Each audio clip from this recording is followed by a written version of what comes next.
the leadership team came to an agreement that the church and I were no longer compatible theologically, and so I left because I felt I was losing the general goodwill of the congregation as a whole. Even though my leadership team was behind me, the general feeling of the gravitational pull, let's say, of the congregation felt like it was not going our way. So I left.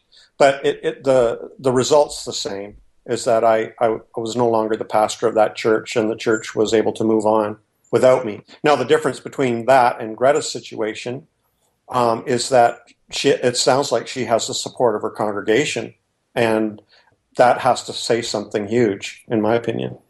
And I had something similar in my case, where the congregation was very supportive of me in the direction that we were going, but the denomination wasn't. And in my case, the denomination had control over my employment. They were the ones who hire and fire pastors and then dispatch them to churches and that kind of thing. So the local church really had no final authority over my employment.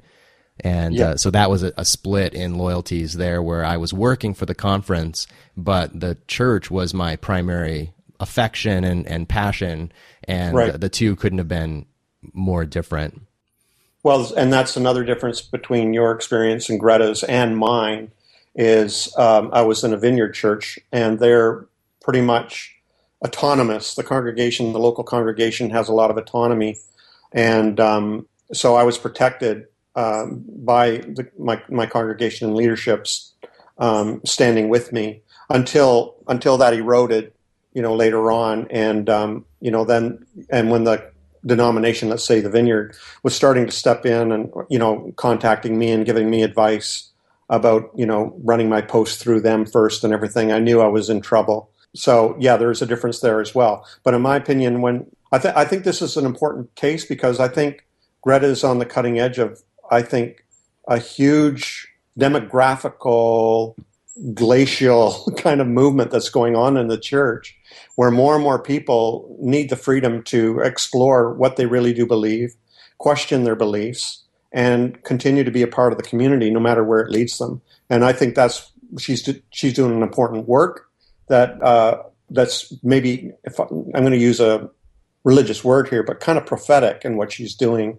And I think that if room is found for her, then more room will be found for people like her who are questioning their beliefs like her. Yeah, absolutely. And I said to her, and we talked about how she's a bellwether, for what's happening in the church, and how interesting it is that the main line in particular, I mean, it's one thing for Vineyard or Seventh-day Adventists to kind of draw the line, but the mainline churches and the United Church of Canada, maybe more so than even other mainline denominations, really started this train down the track, didn't they? Like of questioning the historical Jesus and really doing thorough academic biblical research. And then when someone like Greta and John Shuck and other clergy simply take what they learned from seminary and from writers like Marcus Borg and Jack Spong and then take it to the pulpit and say, guys, this is the latest research about the historical Jesus. Now they're going to get in trouble with the denomination for like teaching what they've been taught in seminary. Well, yeah, that's what I wrote in my post about Greta, is that the United Church created her.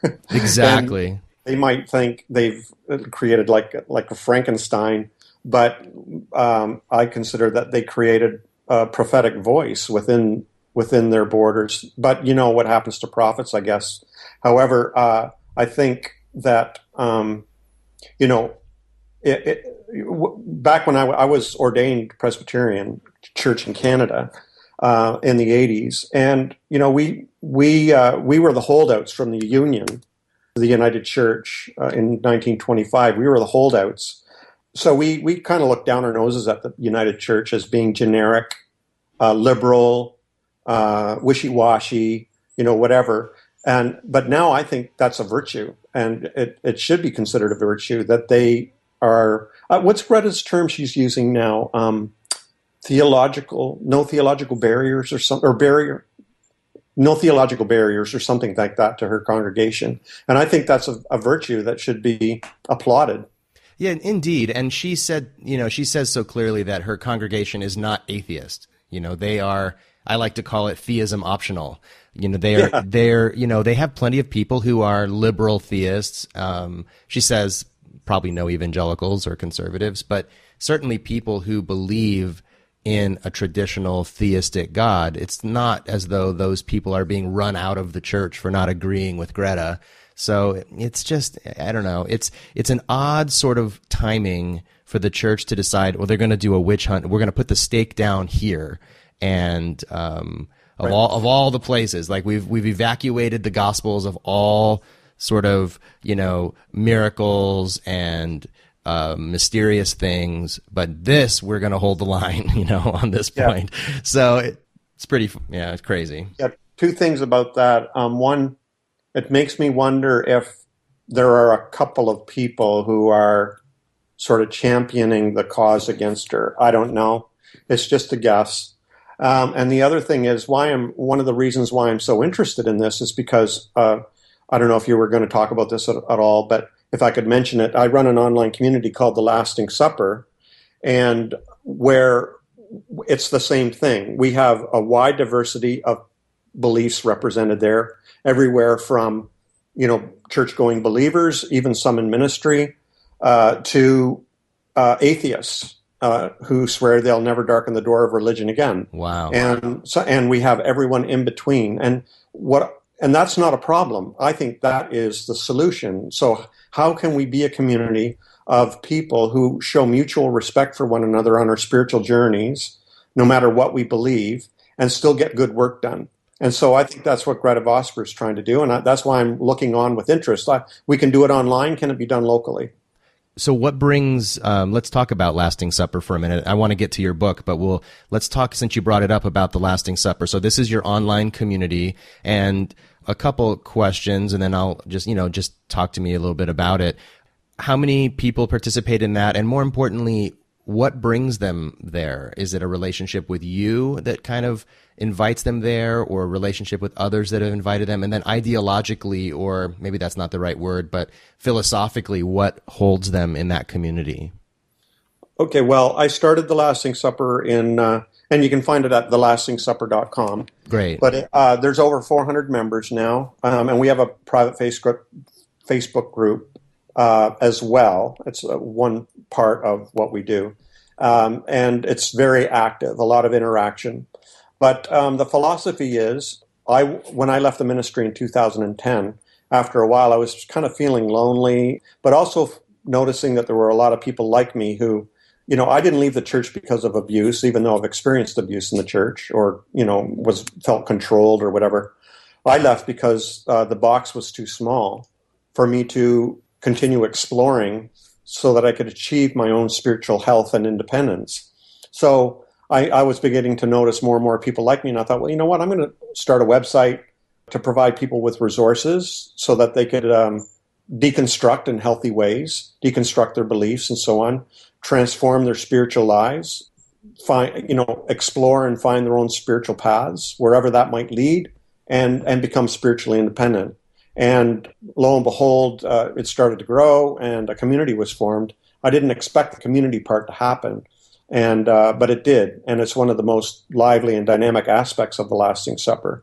And our philosophy is basically, here's a place where you can deconstruct, where you can change your beliefs. Nobody's going to judge you or criticize you, and nobody's going to offer advice unless you ask for it. Because we believe that, kind of like in the Socratic method, if you're given space and freedom within that space to explore, then the right questions will emerge and the right solutions will be discovered. And so we're watching people change and walking into their own freedom, walking into their own health and independence. And I think it's great. I think it's a great service and a great community.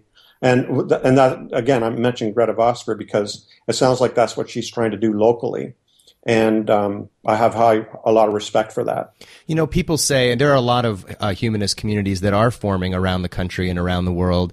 And it's puzzling to me when people say about Greta's situation, as I'm sure they might say about yours, well, why don't you just leave well, you're not part of a church, but, in Greta's case, why don't you just leave the church? Why insist on staying? And my answer on her behalf, and she can correct me if I'm wrong, of course, but I usually say on her behalf, because that's where people are. That's where they feel belonging and connection. And why shouldn't they be allowed to evolve where they are? Or as we used to say when I was a younger Christian, grow where you're planted. I mean, if these folks are planted in the Christian tradition, why not allow the tradition to evolve to what in my mind seems like its logical next step, which is humanism?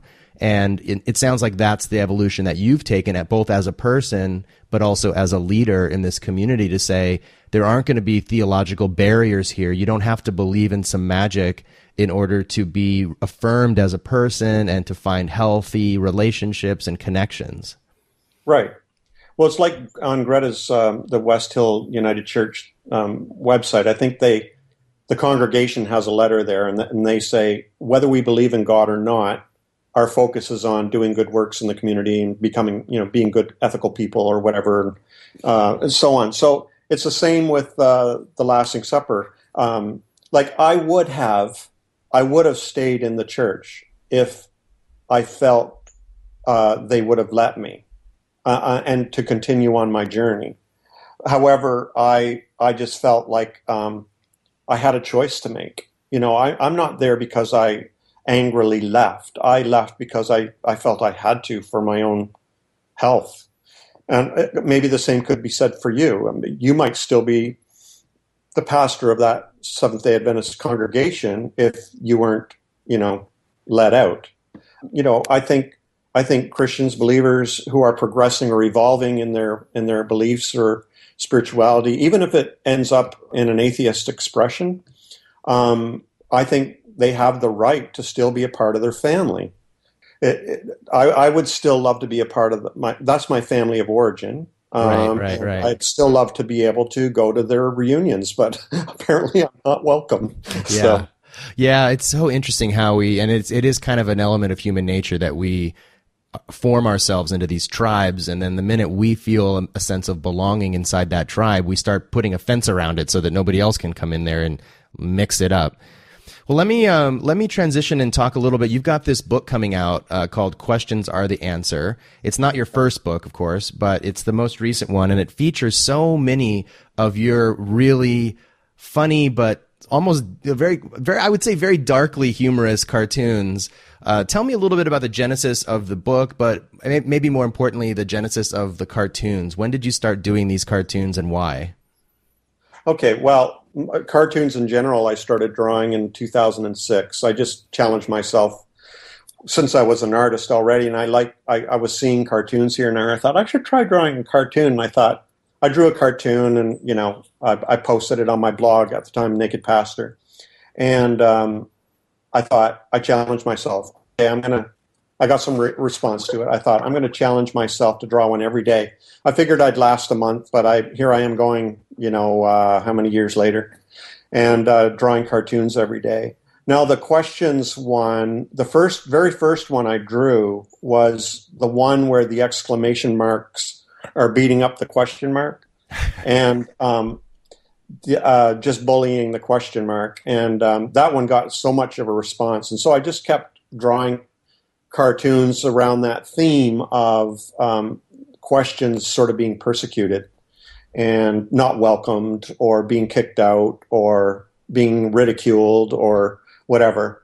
And so after a while I noticed, man, I've got a lot of these cartoons, and I was thinking about doing another book. This one, Questions Are the Answer, is actually my fifth one.